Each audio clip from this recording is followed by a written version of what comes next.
આ જોઈ લેજો પોલીસ વાળાઓ આયા પરમિશન માંગવા મેં દીધી હતી, પરમિશન નથી ભરતા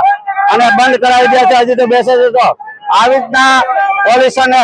આ જે રીતની ગેરકાયદેસર કોટેજ ઇન્ડસ્ટ્રી બની રહી છે, રેસિડેન્ટમાં બની રહી છે અને આ સુરત મહાનગરપાલિકાના અધિકારીઓએ આ બેફામ ગેરકાયદેસર રીતે બનવા દે છે। આજે સમગ્ર સોસાયટીના વિરોધમાં હતા પણ પોલીસે પરમિશન નથી આપવામાં આવી। અમે 5 દિવસ પહેલા પરમિશન માંગી હતી, પરમિશન આપવામાં નથી આવી। વરાછા સરથાના વિસ્તારની અંદર જે રેસિડેન્ટ વિસ્તાર છે, જેની અંદર રેસિડેન્ટ સોસાયટીઓ પડી છે અને સોસાયટીઓમાં લોકો રહે છે, મધ્યમ વર્ગના લોકો રહે છે અને ખૂબ સરસ સોસાયટી, પણ ત્યાં જે સોસાયટીની બાજુમાં કોટેજ સોસાયટીઓની પરમિશન જ નહીં હોવી જોઈએ અને તે પણ એકદમ ગેરકાયદેસર, જે ડીએલઆરના નિયમ મુજબ એના માર્જિન છોડવામાં આવતા હોય છે, એની જે વ્યવસ્થા કરવાની એ જરા પણ નથી અને આંખ બંધ કરીને ભારતીય જનતા પાર્ટીના નેતાઓના મળતિયા દ્વારા આ કોટેજ ઇન્ડસ્ટ્રી પ્લોટ આખું બનાવવામાં આવી રહેલું છે, જેના લીધે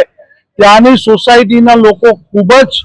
રજૂઆતો કરી કોર્પોરેશનને, સરકારને,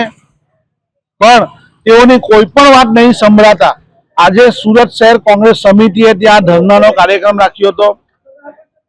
અમારા આગેવાન જ્યોતિબેન, સુચિત્રા, હંસાબેન, ચંદુભાઈ અને તમામ આગેવાનો ત્યાંના જે સોસાયટીઓના પ્રમુખો, સેક્રેટરીઓની સાથે ત્યાં ધરણા પર બેસવાના હતા, ત્યારે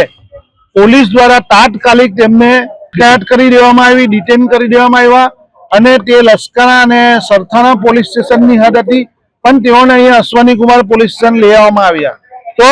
આ એક લોકતંત્રની અંદર જો સાચો વિરોધ કરવો હોય તો પણ નહીં વિરોધ કરવા દેવાનો,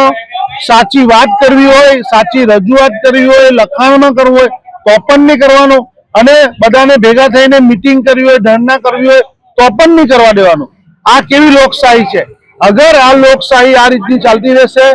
તો કોંગ્રેસ પાર્ટી એક મોટું જન આંદોલન ઊભું કરી અમે આ પ્રશાસન સામે અમે ગાંધી ચિંધ્યા માર્ગે આંદોલન કરીશું અને કોર્ટમાં જવાની જરૂર પડશે તો કોર્ટમાં જશું, પણ આ મધ્યમ વર્ગને કોઈ પણ જાતની તકલીફ પડશે તો કોંગ્રેસ એની સાથે રહેશે।